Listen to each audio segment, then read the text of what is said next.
Welcome to Suthar agri point. Suthar agri point के YouTube channel में आप सभी का स्वागत है। आज हम पढ़ेंगे LPM 321 यानी non ruminant production and management.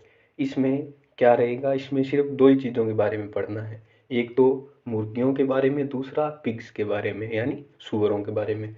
तो इसमें ओनली पिग्स एंड पोल्ट्री दो ही आएंगे आपके, उनके बारे में पूरा अध्ययन करना है। अब इसमें आपका फर्स्ट टॉपिक रहेगा role of poultry and pigs in national economics. तो इसमें ये हो गया कि भारतीय अर्थव्यवस्था में किस प्रकार मुर्गियों और सूअरों का योगदान है। तो इसमें अपन अपना देखते हैं अभी पहला टॉपिक, यानी भारत की अर्थव्यवस्था में दोनों का एक विकासशील आधारित उद्योग है जिनका भारतीय अर्थव्यवस्था में महत्वपूर्ण योगदान है। ठीक है, अब ये योगदान कैसे आप देखें। देखिए, जब मुर्गी पालन से देश में प्रतिवर्ष कितनी 7.5 करोड़ रुपए की सकल आय प्राप्त होती है तथा देश के 25 लाख व्यक्ति प्रत्यक्ष या अप्रत्यक्ष रूप से मुर्गी पालन के रोजगार से जुड़े हुए हैं। अतः मुर्गी पालन रोजगार में आर्थिक महत्व है और पंचवर्षीय योजना यानी 1951 से 1955 तक में प्रारंभ में जिससे में कि मुर्गी पालन के व्यवसाय को बढ़ाया गया था, जिसमें कि अंडा उत्पादन में 7% की वृद्धि हुई और मांस उत्पादन में 11% की वृद्धि हुई। नेक्स्ट है अपना कृषि के बाद मुर्गी पालन एक ऐसा रोजगार है जो ग्रामीण क्षेत्रों में अधिकतम रोजगार देता है। आप देखोगे जैसे बकरी पालन करते हैं वैसे ही मुर्गी पालन लगभग हर समुदाय में, हर घर में मिलेगा। ठीक है, और नेक्स्ट है मुर्गी पालन अंडे, मांस तथा पंखों के लिए किया जाता है। मुर्गी के अंडे और मांस में प्रोटीन की अधिकता होती है। इसी के साथ अंडे में vitamin A, vitamin B, vitamin D और B12, B6 और B7 अधिकता से मिलते हैं। इसलिए देश में पौष्टिक भोजन में निम्न स्तर को ऊंचा करने के लिए यानी भोजन के स्तर को सुधारने के लिए मुर्गी पालन का महत्वपूर्ण योगदान होता है।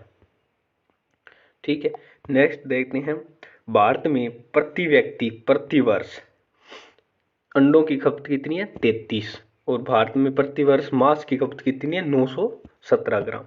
ये दो पॉइंट महत्वपूर्ण है। ऐसे मान के चलिए अगर शॉर्ट क्वेश्चन में पूछेगा ना एब एज हैड या फिल इन द ब्लैंक्स किसी में भी, तो छोटा क्वेश्चन यही बनता है। अंडों की खपत कितनी है 33 अंडे प्रति व्यक्ति प्रति वर्ष और मांस की खपत कितनी है 917 ग्राम प्रति व्यक्ति प्रति वर्ष।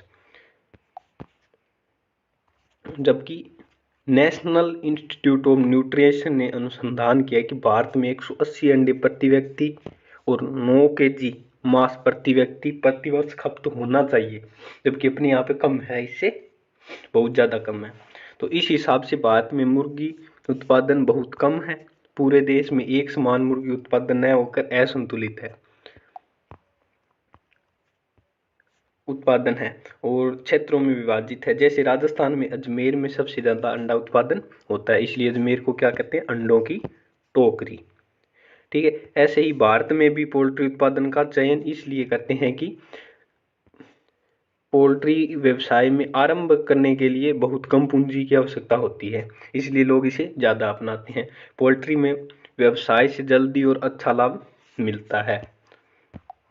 नेक्स्ट अपना है पोल्ट्री के व्यवसाय से लगातार आमदनी होती है, यानी कंटिन्यूसली पैसे आते रहते हैं। तो सेकेंडरी इनकम का बहुत अच्छा सोर्स है, क्योंकि क्रॉप अगर प्रोडक्शन लेंगे तो आमदनी कितने महीने से होगी 6 महीने से। इसमें कौन आमदनी होती है कंटिन्यूसली, ऐसे मान सकते हो आप, यानी अल्टरनेट हो गई ये क्रॉप प्रोडक्शन के साथ। अगर अल्टरनेट रूप में इसको काम में लेंगे तो अपने को रेगुलर यानी आय आती रहेगी डेली बेस पे।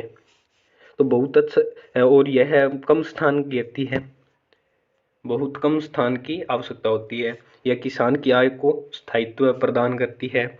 इसका आहार सामान्यतः मनुष्यों से इस्तेमाल नहीं होता। इससे बनी खाद एक अच्छे उर्वरक के रूप में उपयोगी है, तो इससे खाद भी प्राप्त होती है। व्यवसायों में मुर्गी से बनने वाले उत्पादों में मिलावट की संभावनाएं बहुत कम होती है। सूअर में मांस उत्पादन के लिए थोड़े समय में अधिक मांस उत्पादन के लिए सूअर का प्रथम स्थान है, यानी कम टाइम में ज़्यादा मीट प्रोडक्शन कौन देगा सूअर।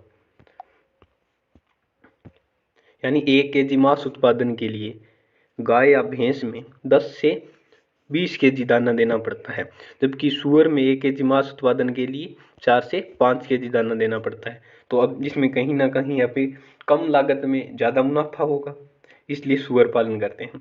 सुअर से हमें प्राप्त मांस में आवश्यक एवं अत्यधिक प्रोटीन की मात्रा होती है। वहीं सुअर एक साल में 1 टन खाद देता है, खाद भी ज़्यादा प्रोड्यूस करता है। पालन पोषण के लिए जमीन की आवश्यकता बहुत कम होती है, लागत की तुलना में अधिक आय प्राप्त होती है। सुअर के राशन में बहुत अच्छे आहार की आवश्यकता नहीं होती, क्योंकि सुअर बेकरी होटल के बचे हुए खाद्य पदार्थ से ही अपनी सारी भोजन की आवश्यकताओं को पूरा कर लेता है, तो इसलिए इसे अलग से भोजन देने की कोई आवश्यकता नहीं होती। और क्या है कि सुअर पालन अगर विकसित हो तो लोगों के जीवन स्तर को सुधारने में सक्षम होता है। यानी अभी मेनली यही है कि सुअर उत्पादन से हमें ज़्यादा बेनिफिट हो रहा है, क्योंकि इसमें हमें अलग से कुछ खाद वगैरह देने की, जैसे इससे खाद भी ज़्यादा प्राप्त होती है, मांस में प्रोटीन भी अधिक होता है, दाना कम देना पड़ता है, मांस उत्पादन ज़्यादा होता है वैसे ही तो लाभ इसमें ज़्यादा बेनिफिट रहता है। ठीक है, ये थे इकोनॉमिक्स के हिसाब से इनके क्या महत्व है या क्या बेनिफिट हो सकता है।